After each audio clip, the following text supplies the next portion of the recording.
გაგვიმარჯოს ჩვენ, ვისაც ძლიერ გვიყვარს ლიტერატურა. ჩვენი ერთგილა მზიანი კვირა, ყველას გისურვებთ სასიამოვნო და ბედნიერ კვირას. და ბოლოს შთაგონება მეწვია. და დღეს ვილაპარაკებ ძველ ქართულ ლიტერატურაზე, იმიტომ რომ ჩვენ ყველაფერს უკუღმა ვაკეთებთ ძველ ქართულ ლიტერატურას, ახლა გავდივართ. იმიტომ რომ ჩემი აზრით ყველაზე რთული და ყველაზე მეტად ასე ვთქვათ, დახუნძულია სახარებისეული მეტაფორებით, სახეებით, რომელთა გაგებაც ძალიან რთულია. და წინასწარ შემზადება გჭირდება, რომ შუშანიკის გმირობა ოდნავ მაინც გასაგები გახდეს ბავშვისთვის. თუ გავიხსენებთ მაგალითად იმ ბიჭს იაკობ ცურტაოს რომ ემუქრებოდა ტიკ-ტაკიდან თუ ხუმრობით რა თქმა უნდა, მაგრამ ამ ხუმრობაში სიმართლე ხო, რომ ამ ყველაფრის გაგება და გააზრება ძალიან რთულია, მით უმეტეს თუ შევხედავთ ჩვენი საზოგადოების სიბრმავეს და ჩვენი განათლების სისტემის სრულ უმწაობას. ხო, საიდან მოდის ეს ყველაფერი? ეს ყველაფერი მოდის უპირველეს ყოვლისა საბჭოთა მემკვიდრეობიდან და ენიდან და რადგანაც ამ კვირაში ინგლისურში თემა ქონდა ენა და ენის სირთულეზე სტატიები და ერთ-ერთ სტატიაში გუშინ აღმოვაჩინე ზუსტად ის, რასაც მამარდაშვილი ლაპარაკობს, რასაც მე ვხვდებოდი ინტუიციით დიდი ხნის წინ, რასაც მუდმივად ვფიქრობ და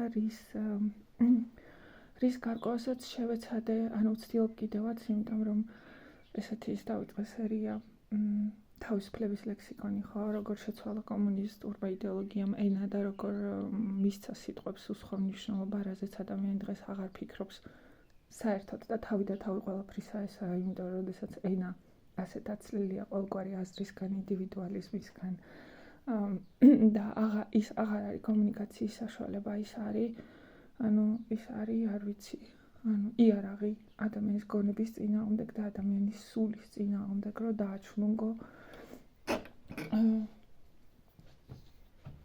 განადგურო, არ მისცეს საშუალება, რომ მაშინ დაიბადოს აზრი.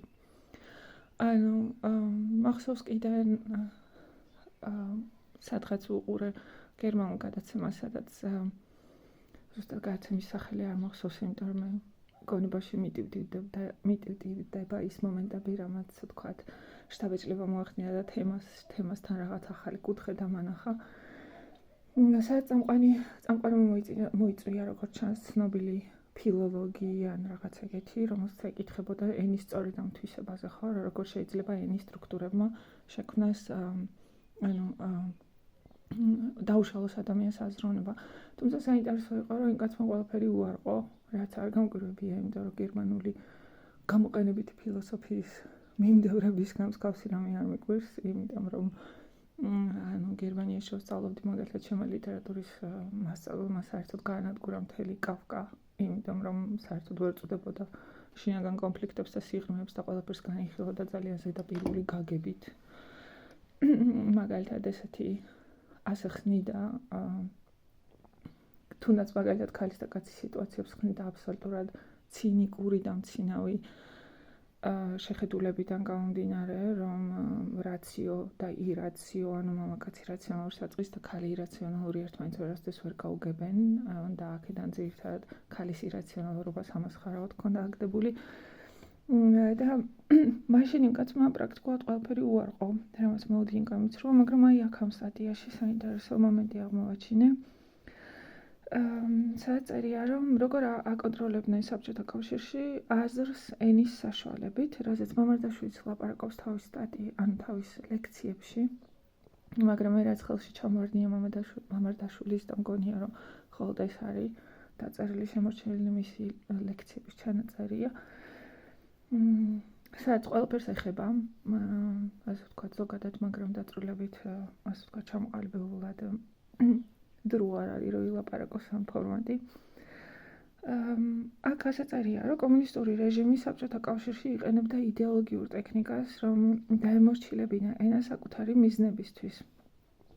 რუსი ისტორიკოსი მიხაილ ჰელერი 1922-97 განსაკუთრებულ ყურადღებას აქცევდა სოციალისტურად დაგეგმილი საზოგადოების ამ მხარეს თავის ღრმა, ასე ვთქვათ, აღმოჩენებით სავსე ნაწარმოებში cogs in the wheel გამოდის კბილანები მასში ბორბალში და აქ წარმომიდგენია თქვენი საათის ბორბლები, ხო, რომლებიც კბილანებით ერთმანეთში ჯდება, რომელიც ნებისმიერი მექანიზმის ნაწილია, რომელსაც მაგალითად ჩარლი ჩაპლინიც იყენებს თავის ახალ დროებაში, სადაც უზარმაზარი მექანიზმის შიგნით ექცევა და ამ კბილანებს შორის გადაადგილდება.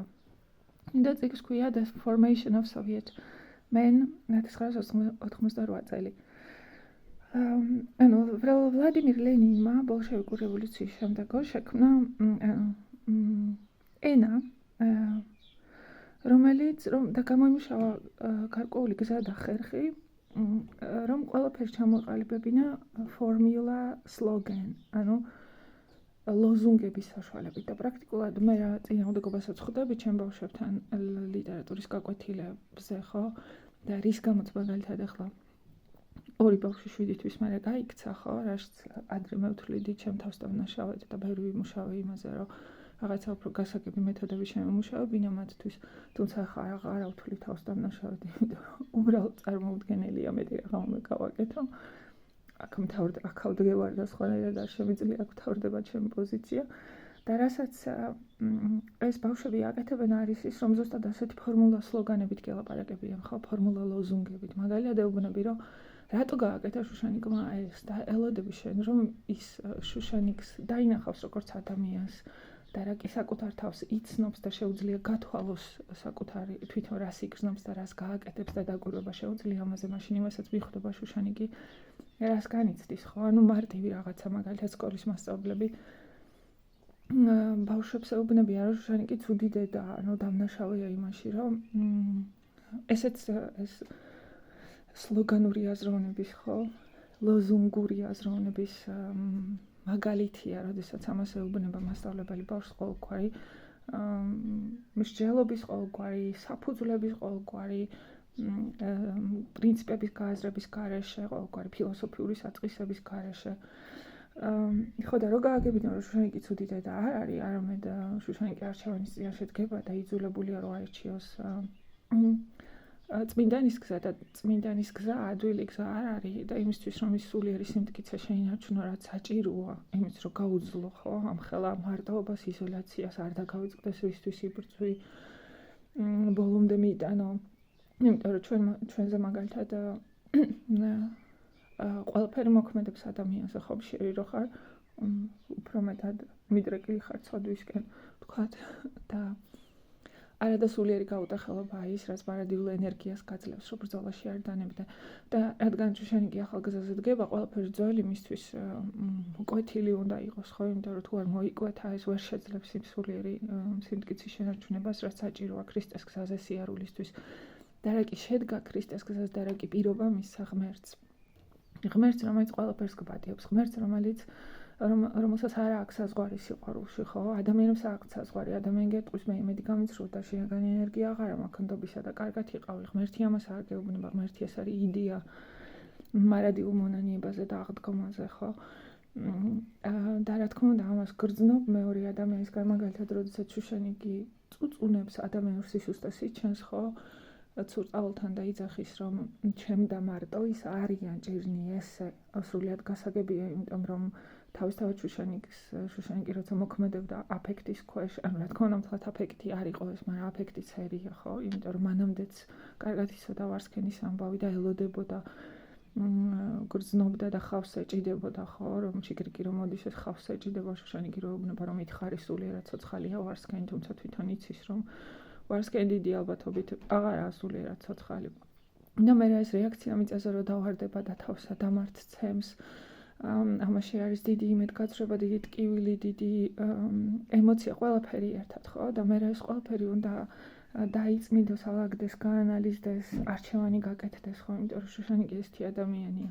შუშანიკი გონიერია, შუშანიკს შეუძლია როგორც მამარდაშვილი იძახის, რომ გაბნეული დროში და სივრცეში გაბნეული თავის საუკეთესო ნაწილების შეანივთოს, შეკრას ერთად და პოზიცია დაიკავოს. ხო და როდესაც ცურტაველს ეუბნება, რომ ჩემ და მარტო ის არიან ჭირნი, ესე როგორ ამხნევებს ცურტაველი და ეუბნება, რომ ჭირი შენი ჭირი ჩვენი ჭირია და შენი სიხარული ჩვენი სიხარული არის, ის ეუბნება, რომ შენზე კიდია მთელი ერის სულიერი განწყობა, შენ დაეცემი, ჩვენც დავეცემით. შენ მყარად იდგები, ჩვენც მყარად ვიდგებით და როგორ უმაღლებს ღირსებას და როგორ აგებინებს, რომ ტვირთი, რომელსაც შუშანი იკიდებს, უაზრო და ამაო არ არის, ხო? ანუ ეს ყველაფერი, ამ ყველაფერს ხო ახსნა უნდა, ხო ეს ყველაფერი უნდა დაიწყო იქიდან, რომ ბავშვს უნდა უთხრა, რომ შენ კი ადამიანია, ანუ დაფიქრდი, შენ რას განიცდიდი, მაგალითად ის მაგალითიც კი მოვუყვანე ხო დღეს რაც ხდება საქართველოს საზოგადოებაში, თუმცა ეს არ აინტერესებს, TikTok-იდან იგივე რაღაცას გაკვირით და მეუბნებიან, რომ ჩემი საქმე არ არის, ხო, რაზეც ვეუბნები, რომ როგორ არ არის შენი საქმე ის, რაც საზოგადოებაში ხდება, რომელმაც აღგზარდა, ანუ კოლექტიური ცნობიერება, რეალური ამბავია, ხო, კოლექტიური ცნობიერება თუ გააზრებული არ არის, მაშინ ბრბოს იმპულსით ხარ, ხო, მართული, ანუ ისევ ცურტაველი, როცა გაიგებს ვარსკენის გამაზდიანებას ტირის, იმიტომ რომ ცოდვათა ჩვენთა წარმოჩინებისთვისო იძახის, ხო, ყველაფერი რაც ხდება საზოგადოებაში, შენი პასუხისგებლობა, შენ თავს უნდა გკითხო, გავაკეთე კი რამე რომ ამ ადამიანს ვიხმარებოდი ჩვენ ხო ერთ ნავში, სხედვართ. და როცა ამ ყველაფერზე ვსაუბრობთ, ხო, მაგალითად კიდე პარალელის კლინტზე, ხო, რომ დღეს Google-ში რო ჩაწერო, რა აწუხებს ქართველ ხალხს, Google ამოგიგდებს, რომ ქართულ ხალხს აწუხებს კინტელი, ხო? ანუ იმიტომ რომ მოსახლეობა შეშფოთებულია იმით, რომ მათ ჯანმრთელობას მიადგა ზარალი, კომპანიები შეშფოთებულები არიან იმით, რომ საქონელი ჩაუწვებათ, მთავრობა შეშფოთებულია იმით, რომ რაღაცა სუსტი მხარე გამოუძებნა საზოგადოებამ მას და თუ ადეკვატურად არ იმოქმედა დაკარგავს რეიტინგს. და საბოლოო ჯამში, იმიტომ რომ ყველა მართულია საკუთარი პირადი ინტერესით და არავინ არ იძახის, რომ აქ ეს ყველაფერი ჩემი ინტერესი კი არა მთავარი, აქ თვითონ ბნელია მთავარი, ხო? ბნელი, რომელიც დაგუუფლებია და რანაირად მივედით როგორც საზოგადოება აქამდე, მე სად ვიყავი, ხო? ანუ ჩემი პასუხისგებლობა სად არის, რომ საზოგადოება აქამდე მივიდა. ანუ ეს რო გააკეთო, უნდა განდგე ყველაფრისგან, ანუ განდგე როგორც შუშანი კი განუდგა ჯოჯიკს, ხო? ჯოჯიკი ეუბნება, რომ დახარ ჩემი და წამოდი დაბრუნდი უკან, ნუ გაგვიკეთებ ამას, ანუ ნუ დაანგრევ სამეფოს სახლს და ესეც ადვილი ასახსნელია ბავშვისთვის თუ ეტყვი, რომ წარმოგიდგენთ დედა შენმა მოინდომა რაღაც პოზიციის დაცვა, ხო, წავიდა სახლიდან, აი შენ სადღაც ხოხი და სახლში არ ბრუნდება, ანუ რას იგრძნობ. ხო, და როდესაც შუშანი კი ეუბნება ვარსკენს, რომ მე ვარსკენს კი ჯოჯიკს ეუბნება, რომ მე და შენ აღარა ვართ დადაძმა, ხო? აქ იმდენად შეჩვენება და მხილება არ არის, რამდენად შუშანიკის პოზიცია, იმიტომ რომ შუშანიკმა თუ საკუთარ თავთან დაუშვა ისევ, რომ ჯოჯიკი და ის ერთნაირად მოაზროვნე ერთი გულის ადამიანები არიან, ადამიანები, რომლებსაც ერთმანეთის ესმით, ხო? მაშინ შუშანიკი თავს მოიტყუებს და ვერ შეძლებს თავის პოზიციის დაკავებას, იმიტომ რომ ჯოჯიკს არ აქვს ის სულიერი სიღრმე ხედვა შინაგანი, რომ შუშანიკის გვერდზე დადგეს, თუმცა შუშანიკი ამაში არ ადანაშაულებს ჯოჯიკს, მაგრამ ეუბნება ხო თავის პოზიციას და საკუთარ თავს ეუბნება უპირველეს ყოვლისა ამას, რომ ჩვენ შორის არაფერი აღარ არის, ხო? იმიტომ რომ მე პასუხისმგებელი ვარ ღვთის წინაშე, რომელიც რაც არ უნდა დანაკარგი, რაც არ უნდა ტკივილი იყოს, რაც არ უნდა ცვლილება იყოს, ყოველთვის მიბიძგებს განვითარებისკენ, ყოველთვის მიბიძგებს ჭეშმარიტებისკენ, ყოველთვის მიბიძგებს სულიერი ნათლისკენ, ხოლო ადამიანები შიშის გამო, რომელმაც მაგალითად დიდებულები დააბრმავა, როდესაც ვარსკევას საკითხი დაუყენეს ამ ქვეყანაში, შემოდის მანამდე უყენებს საკითხს, ხო, რომ ან ჩემი ერთგულები ხართ, ან ჩემი მოწინააღმდეგები, თუ ჩემი ერთგულები ხართ, დამხვდით საზღვართან, თავს ისღვევს, ხო და ეს ულტიმატუმი ისე აბნევს დიდებულებს, რომ ხვდებიან საზღვართან, ანუ ფიქრობენ, რომ რა მოხდა საზღვართან, ანუ თუ არ დავხვდით საზღვართან, მაშინ მტრები ვართ, ხო და მაშინ უკვე ვარსკენი და ძნელია ასე უცბად, რომ დაგაყენებენ რეალობის წინაშე, გადაწყვეტილება მიიღო, ადამიანთა უმრავლესობა ნებდება ამ დროს, ხო და აკეთებს ავტომატურად იმას, რასაც მისგან ითხოვენ. ხო და მაგალითად გუშინ ვუყურეთ კიდე სარალიძის იმ ცნობილ მას რა ქვია, რომელიც ასევე ნანახი არ ქონდათ, ხო?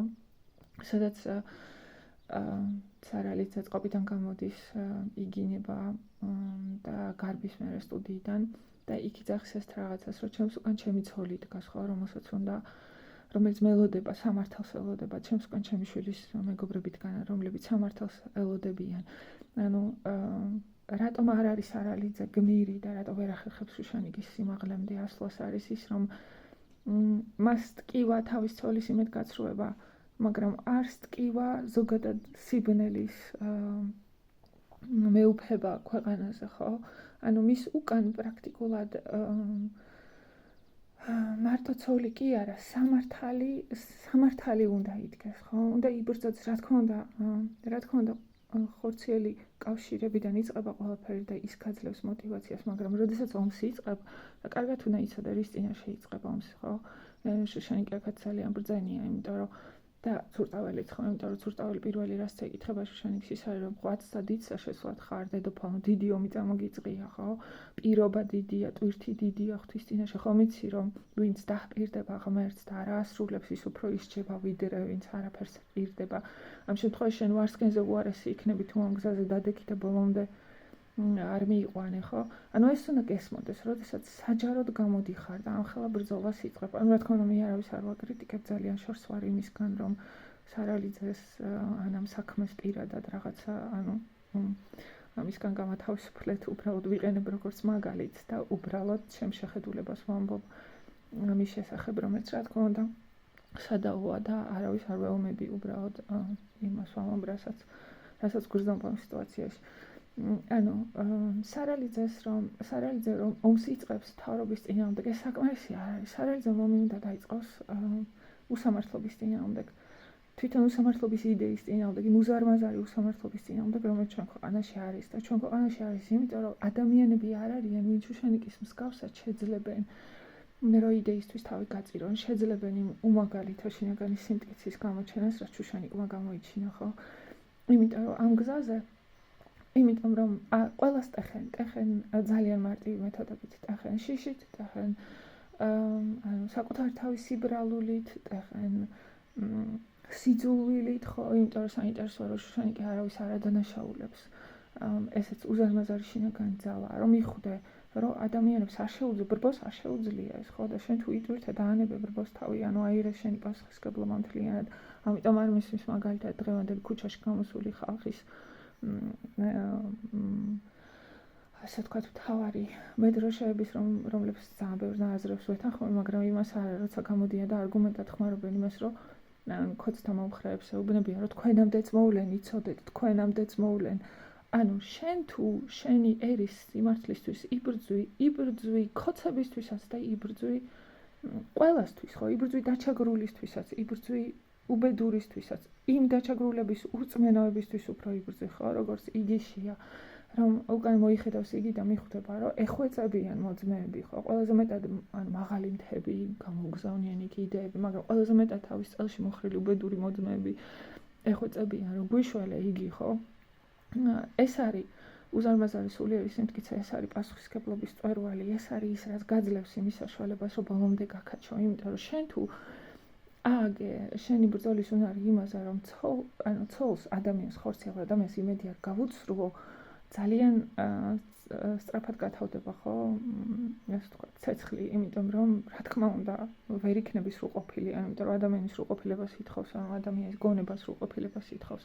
ერთადერთი ვინც ყოვლის მიმტევებელია, ყოვლის მცოდნეა, ანუ რომელიც არასოდეს იღლება რომ გენდოს, ხო, რომელიც ბოლომდე წირავს ყველაფერს პასუხისმგებლობას იღებს, ქრისტეა, ანუ განკაცებული სიტყვაა, ხო, ღმერთია, რომ მოგცა ეს იდეა, ახალი აზრი ადამიანზე და რომელიც მარტოობაში უნდა ატარო, ანუ ჯვარი მარტოობაში უნდა ატარო, მარტო უნდა აიღო ეს პასუხისმგებლობა. ანუ ეს ყველაფერი ამ ყველაფერი რომ გაიგო, ჩვენ ახლა გვიშლის სწორედ ეს ენობრივი ფაქტორი, რითიც დავიწყე და ეს ლოზუნგებით აზროვნება, იმიტომ რომ მე ამ ჩემი წიაღსვლებით ადრე მაგალითად ეს წიაღსვლები ისე მახარებდა, რომ ხანდახან ეს ეგოისტური მქონდა, ხო, რომ მერთო რა აღფრთოვანი მეგონა ჩემი აღფრთოვანი ბავშვი ხამაც უნდა გაიზიაროს, მე რომ მივხვდი რომ ბავშვებს არც თუ ისე ესმით მას რაღაცები და ანუ მთელი ამდენი ხანი აუცილებლად მათ ტყავში ჩავძრო და იქიდან გავიაზრო რა როგორანაირად. თუმცა ესეც არ მოქმედებს ზოგიერთზე, ხო?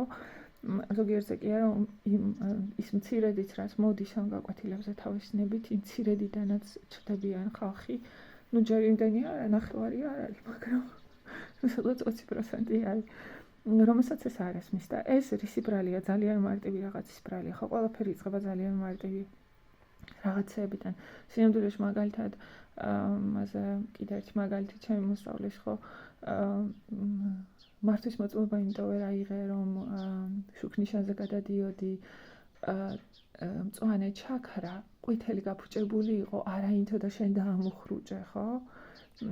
მიხედავთ იმისა, რომ მივხვდი, რომ გაფუჭებული იყო. უნდა მიხვედრილიყავი, ხო, სწრაფად უნდა მიხვედრილიყავი, რომ გაფუჭებულიყო და თუ გზას გააგრძელებ, მაშინ შესაძლებელია, მაგრამ თუ გაჩერდები და მერე დაძრავ, უკვე დარღვევა, ხო? ანუ რატო გააკეთა ეს? გააკეთა იმიტომ, რომ წესი, რომელიც ისწავლა, ხო, ლოგიკური, აზრობრივად გამართული, ნათელი, რომ ანუ სიტყვა, ხო, რომელსაც ჩვენ ყველა მხრიდან ვუყურებთ, ვიაზრებთ, არ დაიჯერა. ანუ საქმე ისაა, რომ ეს პარადიგმები თავში რო გვაქვს, ხო? სინამდვილეში გაუაზრებელი, ბუნდოვანი პარადიგმებია, რომლის გაზრებასაც არ ვცდილობთ და რადგანაც ჩვენ თავში არ არის ეს ნათელი წარმოდგენები, ხო?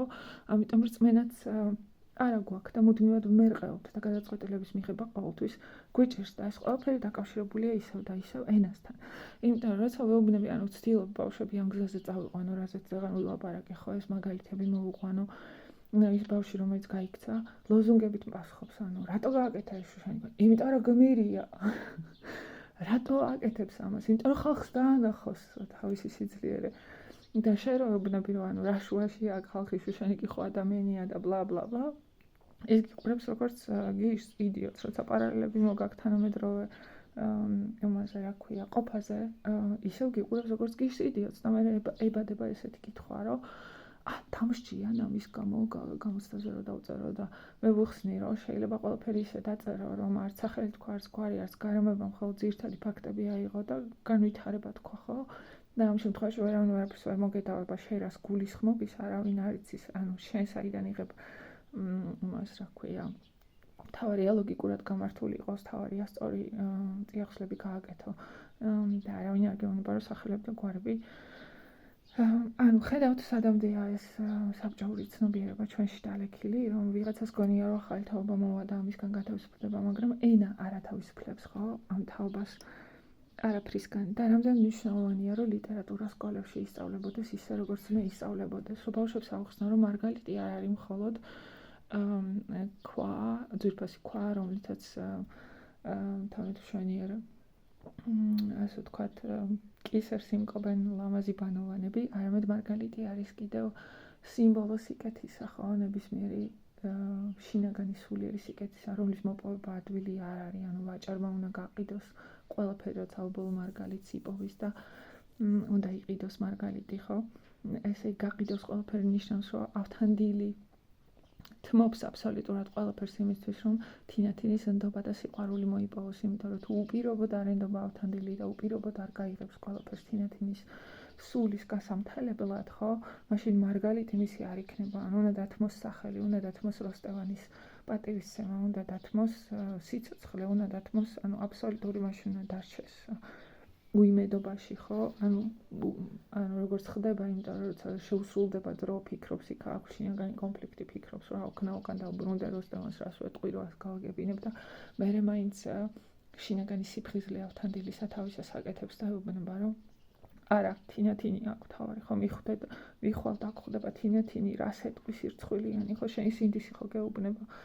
თავი ვიღაცა ვინც რაციონალიზაციას აღშეჩეული იტყოდა რომ რას გაიგებს კაცო თინა, მივალ და ვეტყვი რომ ყველაფერი გავაკეთე, სხვანაირად არ გამოვიდა. ხო, ანუ აქ კიდე რას წახის ეს მიხაილ ჰელერი, ხო, თავის წიგნში, რაც არის ზუსტად ემთხვევა იმას, რასაც მე ვფიქრობ და კარგად აყალიბებს. ჯერ ხო ამ ფორმულა ლოზუნგებს ქმნისო, ხო, საბჭოური ისა და მერე ყველაზე მნიშვნელოვანი ელემენტი არის ხშირი გამეორება. რითიც იქნება ერთგვარი ოთხკუთხედი, რომელიც ადამიანის ყურადღებას იპყრობს, შესაძლებლობების ველს, მინდორს ავიწროებს და აზრს სვამს რაღაც ბეჭედში, ხო, საიდანაც გამოსვლა ძალიან რთულია. და შემდეგ სიტყვის ასეთი დამორჩილება ამ სიტყვის პატრონს აძლევს რაღაც ჯადოსნურ ძალაუფლებას ადამიანთა შორის ნებისმიერ კომუნიკაციაზე. და საბჭოთა ენა არის ყოველთვის მონოლოგიო წერია, ხო, იმიტომ რომ ეს მეორე მხარე არ არის ვისაც ელაპარაკები, მეორე მხარეს არის ყოველთვის მტერი და ეს არის ზუსტად ამ ბავშვების ცნობიერებაში კიდე რასაც მე ვერ ხვდებოდი და ანუ თხათ ესე ვერ ხვდებოდი, ანუ ვიძახდი რომ ეს არის მათ გონიათ რომ ყველაფერი ცხადია, ხო, ყველაფერი ნათელია, მაგრამ დიალოგი რატო არ უნდათ, ხო, მეორე მხარეს გათვალისწინება რატო არ უნდათ, იმიტომ რომ იმდენად არიან შეჩოვლები ამ ლოზუნგებით აზროვნებას, იმდენად აქვთ დავიწროებული, იმდენად არ უნდათ გაფართოება შესაძლებლობებისა, იმდენად კარგად გრძნობენ თავს, როცა თვითონ ლაპარაკობენ მარტო, ანუ ეს ეგოცენტრიზმი, ხო, ჩემი მონოლოგია, ანუ მე ვარ მთავარი აქ. მეორე მხარე მნიშვნელოვანი არის, მეორე მხარე საერთოდ არ არის. და მონოლოგი მეორე მხარესთან არის, მონოლოგი იმისთვის არის, რომ შენ უსმინო შენ თავს და დატკბე და საზოგადოება მტარში დაგიკრას, ხო, ამიტომ ბავშვი, რომელიც მაგალითად სკოლაში ამასაა შეჩვეული, ძირითადად ამას შეჩვეულები არიან წარმატებული ბავშვები ოქროს მედალზე რო გადიან და ყველა რო აქებს და ადიდებს, ხო, ყველა დიდი მსხვერპლები იგენი არიან.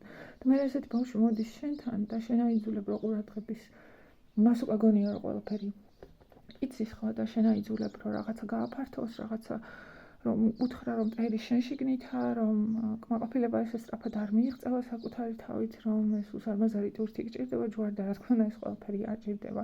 და საბოლოო ჯამში მე დამადანაშაულა უდისციპლინობაში, მე დამადანაშაულა ასე ვთქვათ, ამორალობაში, თვითონ საშინელი მორალისტი იყო, ანუ თიც მიქნევდა, იმიტომ რომ თურმე საკუთარ გამოცდილებაზე ლაპარაკს აღიქვამენ როგორც დასმენის მომენტს, ანუ წახვალ და ილაპარაკებ ჩემზე, ანუ ნდობა არა მაქვს შენი. ანუ რაც რა თქმა უნდა მიზეზია, იმიტომ რომ ეს არ მაინტერესებს არც სახელი, არც გვარი, არც სიტუაცია, მაინტერესებს განცდა, ხო, მაინტერესებს შენი განცდა და მე ამაზე ჯორდან პეტერსონის ისიც კი ვიპოვე.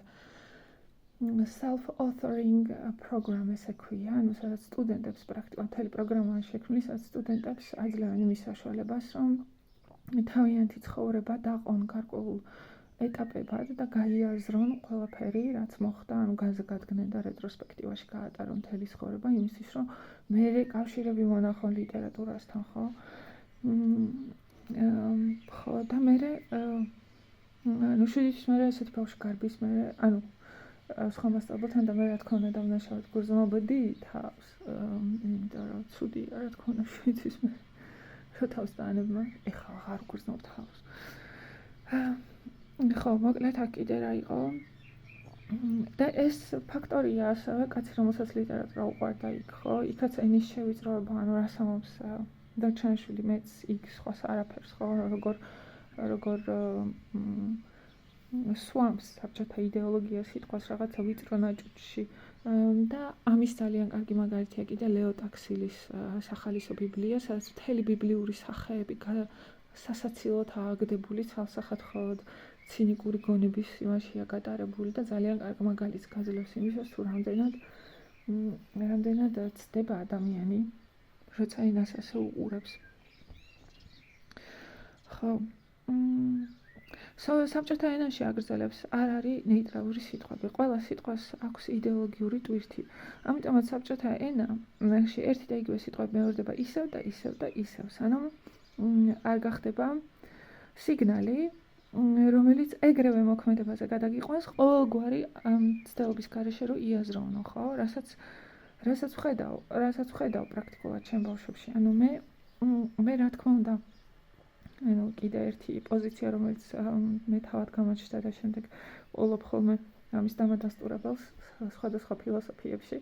ანუ სუნძის ფილოსოფია ხო, რომ ბრძენი არასდროს არ ცდილობს დიდ საქმეებს შეეჭიროს, ბრძენი ყოველთვის მცირე საქმეებით იწყებს. ანუ მაგალითი მეორე ანალოგია ხო, სარეველად თუ თავიდანვე არ მოაშორე მარწყს. მარწყი არ გექნება. და ჩემთვის მაგალითად ის რასაც თქვა დღეს ხალხი აკეთებს, გამოდიან და ყვირიან სისტემა უნდა დაიკრეს.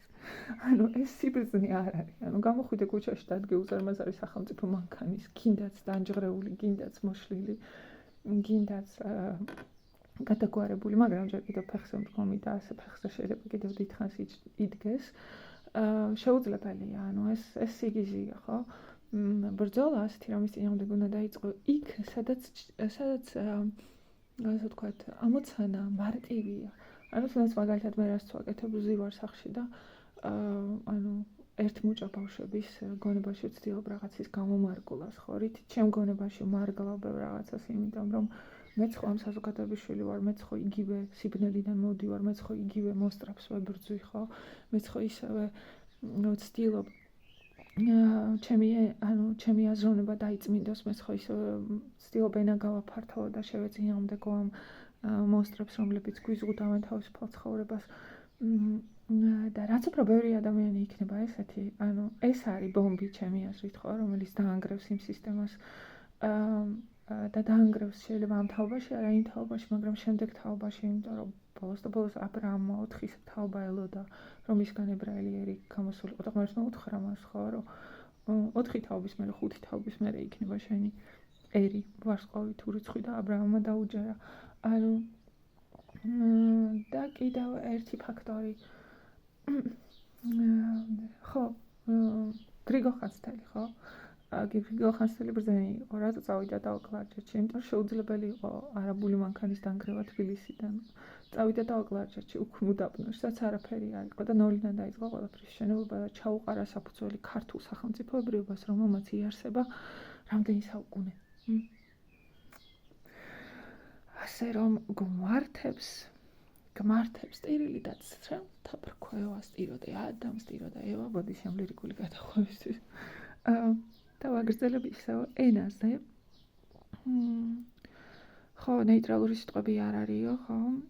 და იქამდე იმეორებ სიტყვას და იმეორებ, სანამ არ გახდება სიგნალი, რომ იმოქმედო ყოველგვარი აზროვნების გარეშე. ამას ასწავლიან დღეს სკოლებში, ლიტერატურის მასწავლებლების სკოლებში. ამას ასწავლიან. ეს არის ჩვენი იმ დღევანდელი მდგომარეობის შედეგი, რასაც ვხედავთ, ამიტომ არ ყავს დღეს ნათლად მოაზროვნე გმირი, ხო, რომელიც შეძლებს იმ სულიერი ძალის გამოჩენას, რასაც ჩვენი იჩენს. მერე გავლენაო ამ ფრაზების და რა ქვია, ლოზუნგების მნიშვნელოვნად იზრდებაო და მხოლოდ მაშინ აქვს გავლენაო თუ უზრუნველყოფილია ის, რომ უნდა გაიმეოროს ზუსტად ერთი და იგივე ფორმით, ხო? რაც ჩვენ საზოგადოებაში ცხადად ჩანს. სიტყვები, ფრაზები მეორდება ზუსტად ერთი და იგივე ფორმით, ამიტომ ჩვენი სალაპარაკო ენა საშინლად გაღარიბდა. როგორც კი ვინმე რაღაც სხვას, ან დიალექტიზმიდან შემოვა რაღაცა აციო და უფეროს, ხალხი სასცილოდ იგდებს ამ ადამიანებს. თუნდაც მაგალითად ჩემი მოსწავლეები აიღეთ, ხო?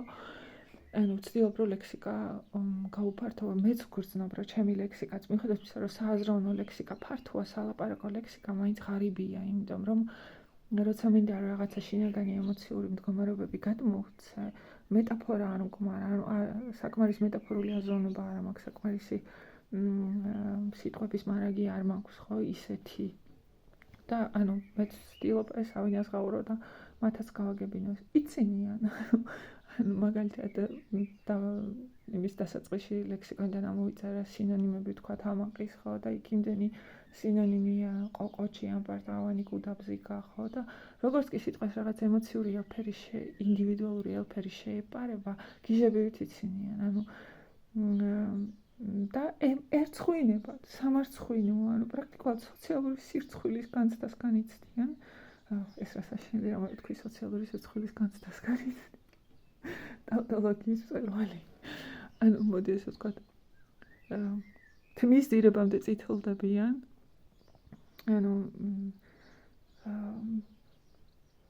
თითქოს შეაფურთხესო ისე წითლდებიან, როცა ასეთ სიტყვებს ვამბობთ, ხო? მარტი კუდაბზიკა, ყოყოჩი, ამპარტავანი და ასე შემდეგ. მხატვრული გამოთქმების მნიშვნელობას ხო საერთოდ ვერ ხვდებიან, მაგალითად გულზე უამრავი მხატვრული გამოთქვა ქართულში და საოცარია, თავად საოცარია ეს მომენტი, ხო, რომ ქართულ ენაში დევს საოცარი სიღრმეების, სულიერებისა, არ ვიცი, ეხა ეს დამემართება პათეტიკური მომენტი აღფრთოვანებისა, ხო, არ არის აუცილებელი იმეორო, რომ იოანე ზოსიმემ თქვა, რომ მეორედ მოსვლისთვის ქართულ ენაზე ქრისტე განსჯის და ამითია მოყვა დააკვირდი ადამიანო ენას დაფიქრდი რამ ხელა აზრობრივი სიღრმეებია შიგნით თუნდაც მაგალითად ამასწიათ 5 ხლარად ვიყიდე სუხან საბას ლექსიკონის სრული 2 ტომი და გონება როგორ არის იცით იქ ახსნილი უნდა მოვიდა და წაგიკითხოთ თუ იპოვეს სწრაფად ვერ მოვიდა ბოდიშით ანუ კადრში გამოჩნდა მოკლედ შემდეგზე მონახეთ არ ვიცი იყიდეთ და წაიკითხეთ გონება როგორ არის განხილული და რაც მახსოვს პირად არის ის რომ განზომილებებს გეუბნება ხო რომ გონება არის გარეგანი გონება არის შინაგანი არის დაკვირვებითი არის მახსოვრობითი ეს არიციან ბავშვებმა ანუ საკუთარი გონების თვისებები არიციან შესაძლებლობები არიციან გამოყენება არიციან და როცა შენ ნელ-ნელა ცდილობ რომ გაალღო ეს ყინული ხო ნელ-ნელა როგორც ჩოთა იძახის რომ ცუდია გაყინულსო ცეცხლთა რომ მისვამო ხო ავთანდი ლეონება ამას თინათის მეორე დაბრუნების დროს რომ შენთან სიახლოვეში ალბათ თოლში გაყინული ხელები როცა ცეცხლს მიუფიცხო გტკივაო ხო ესეა ზუსტად როცა ტვინი გაყინული გაქვთ აზროვნებისკენ მიდიხარ დიდი ხნის გაყინვის შემდეგ ტვინი გტკივა სული გტკივა გული გტკივა ტკივილისგან იშობა ყველაფერი ხო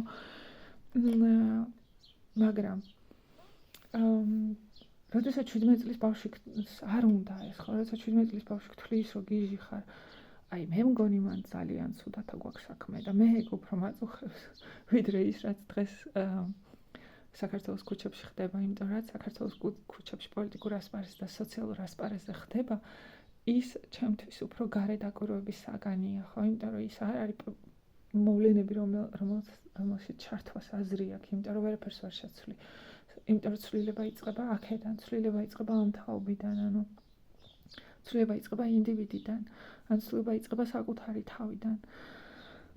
ხო და ცვლილება იწყება უპირველეს ყოვლისა ენიდან, რომ თავში დაალაგო აზრები, რომ გაიგო ლიტერატურული ხატები, რომ გაიაზრო რას ნიშნავს ზოგადად ადამიანი, რომ თავი დააღწიო ლენინის ლოზუნგომანიას. ხო, რა გვაქვს კიდე ენაზე აქ? საკმაოდ ბევრს ვლაპარაკობ. The Soviet language became the most important. ხო, ანუ საბჭოთა ენა გახდა საშუალება იმისთვის, რომ ადამიანებმა მიიღონ უფრო მეტი ცოდნა, ვიდრე სახელმწიფოს უნდა, რომ ადამიანებს ჰქონდეთ, ხო? ენამ დაკარგა თავის თავისუფლება. ენა, რომელიც შედგება მის ლოზუნგებისგან და ციტატებისგან, ლიდერების ციტატებისგან.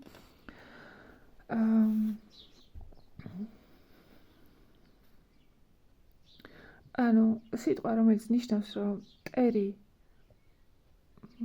ხო ანუ მტერი სიტყვა უკვე უნდა აღნიშნავდეს მაგალითად მტერის მაგალითია ხო უკვე და გულისხმობდეს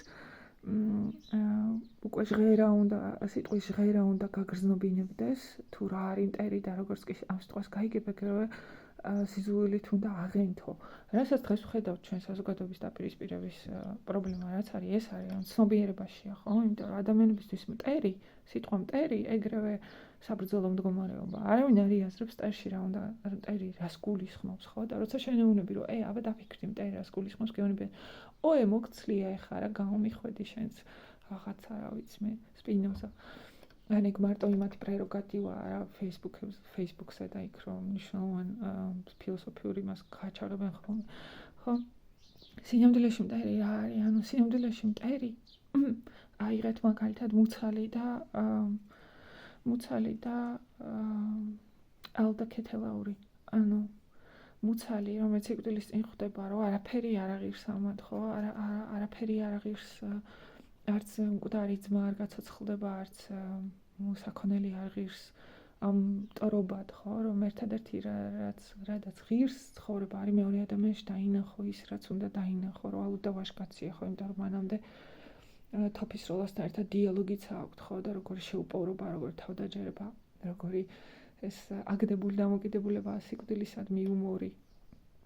ხო, მედგარი სული ვაჟკაცისა და აღიარებს ხო მუცალი სიკვდილის წინ რომ აი ამისთვის ღირდა რომ ესეთ კაც შეხვედროდი როგორიც ალუდაა და ეს მტერობა ხო უაზრობაა ხო ანუ როგორ შეიძლება ესეთი კაცი შენი მტერი იყოს და ამიტომ ეუბნება და უგდებს თავს ხო დაეუბნება, რომ შენი იყოს და აქედან იბადება მტრის აბსოლუტურად ახალი ხატი აუდას ცნობიერებაში, ხო? იმიტომ რომ მანამდე აუდაც ესე ფიქრობს, მტრის გაგონებაზე ეგრევე ხამარ ხანჯალს ჩაფგუჯავს და იბრძვის, ხო, ისე რომ საერთოდ არ იაზრებს ვინაა ეს მტერი.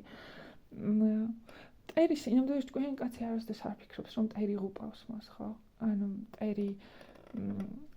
მტერი ადამნაშავე რამეში, იმიტომ რომ მტერი სინამდვილეში და იმას კიდე აღარ მახსოვს ვისაა, ხო? რომელი ავტორია, ანუ მტრებო იცოცხლეთ, თქვენ მუდამ გემახსოვრებით, ანუ ბევრი მყავს, ბევრი მეგობარი, მაგრამ მტერი არის ის, ვინც ჩემი ნამდვილი მეგობარია იძახის. იმიტომ მტერი არის ადამიანი, რომელიც ჩვენს სისუსტეებს ყველაზე უკეთესად იცნობს, ასე იგი მტერი გაძლევს, მტერი შენი ყველაზე უფრო დაუნდობელი კრიტიკოსი და ყველაზე უფრო ჯანსაღი კრიტიკოსია. ანუ მტერს როგორც ადამიანს თუ შეხედავ, გაძლიერდები, იმიტომ რომ შენს მაგირად ის ფიქრობს, ანუ ის ეცებს შენს სუსტ ადგილებს. ის გაძლევს საშუალებას, ანუ ადამიანი წარმოიდგინე, რომელიც დღე და ღამე შენზე ფიქრობს. ამაზე ახლობელი ვინ მოკავდეს მტერი შენ ყველაზე ახლობელია. მეორე ფაქტორი ის არის, რომ უნდა არსებობდეს საკრალური სივრცე, სადაც უნდა ვაღიაროთ, რომ არც მე და არც ჩემმა მტერმა არაფერი არ ვიცით, ანუ ღვთის ღმერთმაიცის ყველაფერი, ხო, რაც სტუმრ მასპინძლობის საკრალური სივრცეა მაგალითად, ჯოყოლასთან და ზვიადაურთან. რატოა სტუმარ მასპინძლობა საკრალური სივრცე, რატო დებენ იარაღს, როდესაც მიდიან, ხო, სტუმრად? იმიტომ რომ ეს არის სივრცე, სადაც არ არის მარტყუარი და მართალი, არიან მხოლოდ ღვთისშვილები, რაც არ უნდა დიდი ის კონდეს, ხო, ჩემს სახლში ვერავინ შეგეხება, იმიტომ რომ ჩემს სახლში ღვთის წინაშე ორივენი მართლები ვართ, ეს ჩემი არჩევანია. ამის გარეშე არ არსებობს ადამიანთა შორის სიყვარული, ამის გარეშე მარადიული მტრობა და ამის გარეშე კომუნისტური იდეოლოგია იმარჯვებს, ხო? Okay. ხო, მოკლედ, აი ეს აგვჭირს. და მინდოდა დღეს ეს გამეზიარებინა თქვენთვის ლიტერატურის მოყვარულთათვის, იმიტომ რომ ჩემი აზრით დღეს თუ ჩვენ გვაქვს საზოგადოება, სადაც არის სიყვარული, თავისუფლება, ღმერთი, ეს არის იმ ადამიანთა გულები, ვისაც ლიტერატურა უყვარს, ვისთვისაც ლიტერატურა არის სივრცე, სადაც ყველანი ერთნი ვართ. ღვთის წინაშე, სადაც არსებობს ტყუანი და მართალი, სადაც ყველა შეუძლია თავისი ყველა განცდა და გრძნობა ნაღდია, ნამდვილია და მნიშვნელოვანია და სადაც ჩვენ ყველანი სწორ სიტყვას ვამბობთ ღვთის წინაშე და სადაც მტერი სიტყვა მტრის გაგონებაზე ეგრევე სიცოცხლეს არ გრძნობთ, არამედ სიტყვა მტრის გაგონებაზე წარმოგვიდგება ყველა ის პერსონაჟი, რომლებიც მტრობდნენ ერთმანეთს ჯანსაღად, ხო, მუშნის არანდია და დადასტუთაშხია. არ ვიცი, ის ლიტერატურული გმირები, რომლებიც ერთმანეთის მტრები იყვნენ, მაგრამ ამ მტრობაში იყო სიყვარული, ამ მტრობაში იყო ჯანსაღი კონკურენცია, ამ მტრობაში იყო საერთოდ სიცოცხლის აზრი, იმიტომ რომ ამ ქვეყანას მტერი თუ არ აკავს, მაშინ არც ანუ მტერი ყველაზე მეტ ენერგიას გაძლევს, ხო?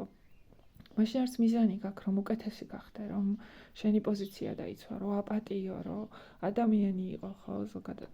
მოკლედ ბოდიშს გიხდით დიდი პათეტიკურობისთვის დღეს, მაგრამ წინა კვირაში ძალიან ბევრი ისეთი რამე მოხდა, ასეთ პათეტიკურ ტონზე დამაყენა.